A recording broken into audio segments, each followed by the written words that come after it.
Crawford Notch, New Hampshire. Up in front of me here, these are the withered cliffs. And this is effectively the western terminus of the presidential range right here in front of us. As you can see up there, there's some, you know, some pretty sketchy rock faces, but we're going up the other side today.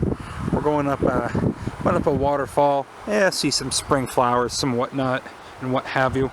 Down in front of me here, nothing of too much interest, but a plant that I just happen to have a real soft spot for.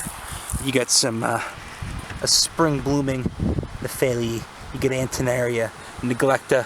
You also get some Houstonia up here, but we don't need to look at all that right now. Quite an impressive patch of Antennaria neglecta. Nephalia tribe, paper daisies, one of the few you actually get here, and you know, kind of weird for asters because it blooms in the spring. Most of the asters are blooming, you know, in the fall and in the late summer. But without further ado, we're going to get up on this hike. We're going to go see what's going on. We might see some more trilliums, see some other stuff, but yeah, it'll be what it is, or it is what it is, however they say it. Hey, look at this! Some sort of unusual violet. I had to do a double take to make sure that wasn't just coming up with anything. I've never seen a violet with leaves like that. Obviously, I've seen it with the heart-shaped leaves, but not with the stalks. I was kind of worried maybe it wasn't a violet, but sure enough, it's a violet if I ever seen one. I'll have to figure out what species this is. Look, it's got the little spur. Got the little spur and everything. Ooh, tiny violets. Alright, we got a conifer and a somewhat unusual family here. One that I don't talk about, but a plant that a lot of people, especially if you're from the region, are familiar with, or at least it's relative. This is a species of Taxus. This is our native East Coast Taxus, Taxus canadensis. Growing like a prostrate little shrub here along the side of the trail. Extremely toxic, believe it or not. Family's Taxaceae, so not Pinaceae, not Cupressaceae, like many more of the softwood trees here are. You know, Pinaceae being the pine family, and then Cupressaceae being the redwood family. Most people are familiar with junipers and the Cupressaceae, and then, you know, obviously pines, spruces, firs, etc. The other family, but this is on its own little branch of the evolutionary, you know, lineage of conifers. Very popular plant to plant out as a shrub. That is its cousin Taxus. Taxus baccata, which is the English yew, which grows, you know, actually very, very slowly, but surely grows into a tree.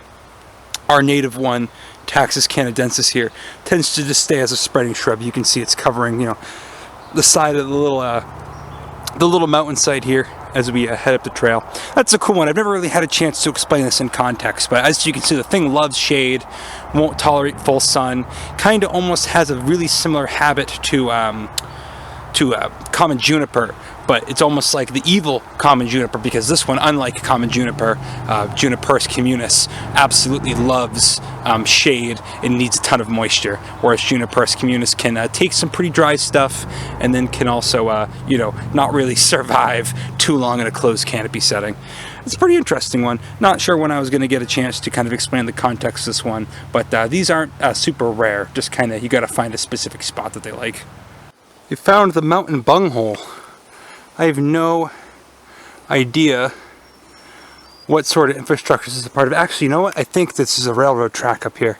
We'll confirm those suspicions in a second, but how'd you like to crawl inside the mountain hole? I'd crawl inside the mountain hole. Hey, suspicions confirmed. This is where they send the those dinner cars down through.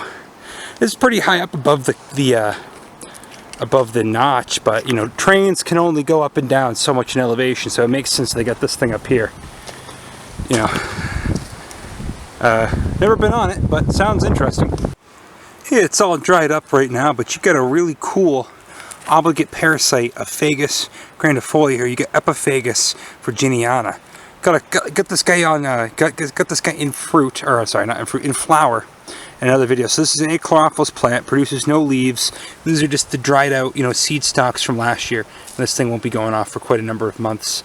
And indeed, the entirety of the side of this trail has been predominantly beech trees, Fagus grandifolia.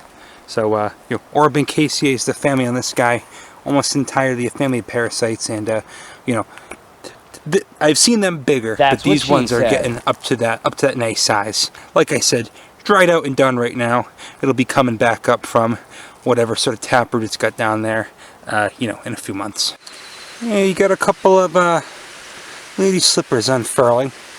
Pretty much one of the only orchids you're going to see up in the mountains. They love the acidic shit. They're kind of unusual for that. But these guys will be lagging along behind the ones in bloom down in my neck of the woods down in Massachusetts. But they'll be out soon. They will be out soon enough. Look at this cool mushroom on this red spruce. How about that? Look at, you got some sort of amalanchier blooming here, right above the waterfall. I didn't realize these things grew this far up the side of the mountain. No clue offhand what species it is, but I'll get that zoomed in for you. No clue what species it is, but amygdaloideae would be the subfamily of the family Rosaceae. Lots of species of amalanchier around there. At least I believe that's what this has got to be. So I'll take some pictures. I'll correct myself if I'm wrong. Coming up next to actually a relative of it, one of the mountain ashes, and or one of the sambucuses. Although if it's sambucus, it wouldn't be a relative. But if it's a sorbus, it would be. I don't want to confuse it. Don't worry too much about that. You've got a couple nice things here. One in bloom, one not. This is Coptis trifolia, the family Ranunculaceae. Get these, got those little yellow staminodes, and it's a Uniseriate perianth. Of course, those aren't true petals. Those are just the sepals. Where's the little, god damn it. Where are the little leaves? So that's a bad example. There you go. The little three-parted leaves there. Threeleaf Goldthread is the common name. And then over here, not in bloom and probably won't be for a while, you've got a Clintonia borealis just emerging from its winter slumber. A few of them. These won't be going off till July probably. I'm not going to go over there because I don't feel like crossing the stream, but these tropical looking things right here, it's Veratrum viride, a plant that I never would have imagined seeing on the side of a mountain. Looks darn near tropical. We got a lovely member of the lily family here, which you might not even believe is a lily until you flip it over and you, let me put the zoom on for you until you flip it over. Come on. It can do it. I know it can do it. There. Oh, there we go. Look how nice that is. Sure enough, a member of the lily family. This is Streptopus. Oh, geez, I'm going to forget it. One is clasping leaf Twisted-Stalk and one is rose Twisted-Stalk. So clasping leaf would be in Plexifolius. This is Streptopus lancealatus. This is rose Twisted-Stalk. Look at those juicy anthers in there. Flowers just hang out along the side. Could kind of remind you almost of like a polygonatum, or like a colchicaceae, or one of those colchicaceous bastards. Uvularia is what I'm thinking of. And look at that leaf, that clasping leaf with the base. Such a cool structure to the plant. What a fascinating member of the lily family, right there for you. Streptopus lancealatus. Look at these ferns growing at the bottom of the overhang here. That's just water running right off the side of the mountain. That's pretty nice. That's pretty cool. Probably cleaner than anything else you'd drink out of a plastic bottle or something like that. Huh? How'd you like to bathe under this? Like a little gremlin. In fact, look, there's a little gremlin hole right there.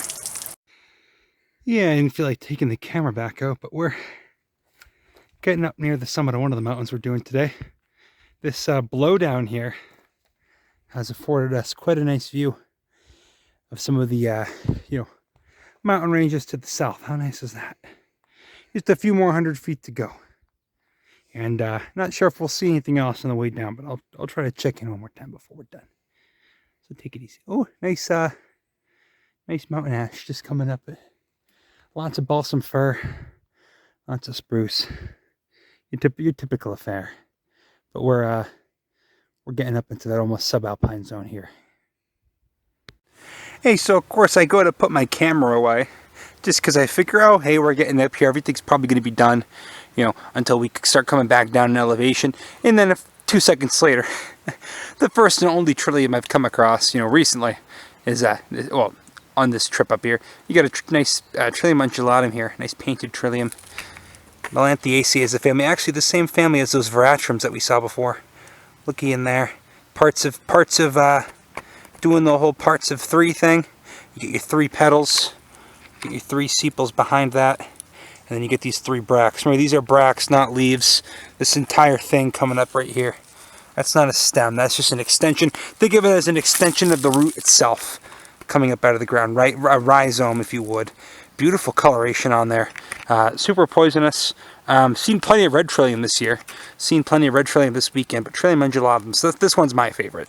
This one's my personal favorite. Painted trillium is what they call this.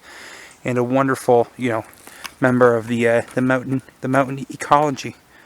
How about that? Hey, out there is the expanse of the presidential range across the way, across the notch. You can see there's still plenty of snow down in those glacially carved out ravines, giving you a good idea what the origin of the you know, U-shaped valleys so common in the region are. Looking way out the distance, you can see it's a bit hazy.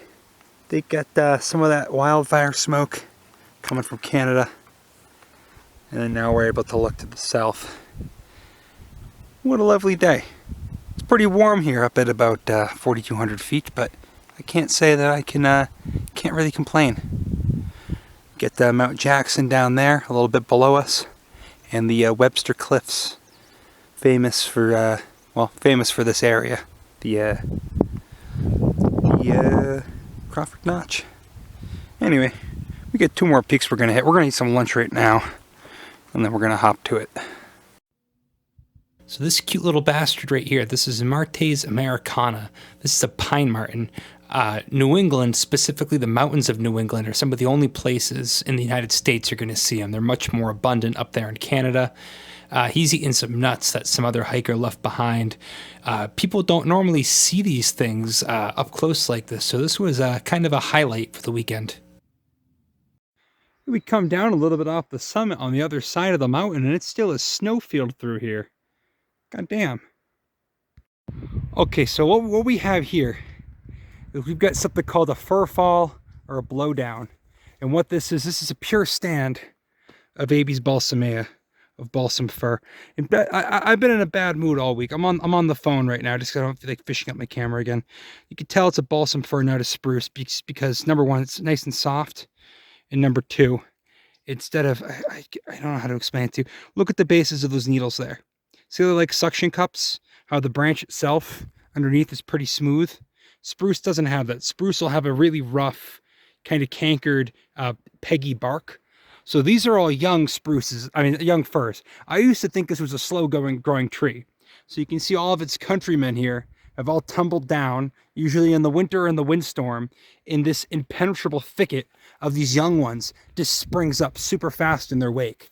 But these things, you know, they only produce one axis of growth a year, so you can pretty easily age them. So you can see here was one here, and then this was a year right here. This was a year. This was a year, and then you can see eventually they got the sun, so they just shoot up every single year. Apparently these actually grow really, really fast and are pretty short-lived trees. I don't know how I got that mixed up. They live maybe like, you know, 150, 200 years at the most, which is short-lived for a tree. Usually they don't make it quite that long. And then obviously these guys can tolerate the understory. There's plenty of them down in there. Those are the young ones that haven't had a chance to pop out yet. But these ones, I mean, once they get the sun, they just bust out and they grow right back up and they refresh it, and they'll be just as tall as these ones are. Although you might have some black spruce mixed in here too. A black spruce tends to be a bit hardier than the fir. Flag trees, as they call them, just because they'll tend to only have, you know, their branches on the opposite end of the prevailing wind. You know, they're streamlined. But this is the first time I've actually been down in a really good example of what a fir fall looks like. So that's the ecology of this. And that's why when people say, oh, old growth forest in the Northeast, these don't get old. These are refreshing themselves every 150 to 200 years. You know, these aren't 1,000-year-old trees. We do have those in New England. Very, very rarely, not this species. These don't generally live long, which is why, you know, they get farmed for stuff like Christmas trees. But cool tree. Really fascinating ecology, completely not related to fire, entirely related to winter blowdowns, and I mean probably rarely hurricane damage too, because you could, as the crow flies, we're only about 70 miles from the ocean here. But we're going to continue on because this was something cool I finally got to really explain in depth. I've seen it from the opposite end of a ridge, but never up close. A non-fire dependent, forest regime, so to speak. All right, we're wrapping this up just because we got to get on out of here before it gets too dark. But I came down into a menagerie of some really beautiful plants. I'm just on the phone right now, just freestyling. You've seen these before. You get Erythronium, Americanum there, Liliaceae with the mottled leaves, just the one single yellow flower the guy puts out. You get Trillium erectum, which I think I just took a look at the Trillium undulatum earlier today. Some more Erythroniums up over in there. And then you got the, oh, it's just a Streptopus, probably the same one we seen earlier. You know, another member of the lily family, just like the Erythronium, but looking quite different. Yeah, I think on that note, we could just about wrap it up there. What a nice little day under the in the dappled shade of some unleafed out birches and Viburnum lantanoides. I think that's gonna be it for the day. Have a good one.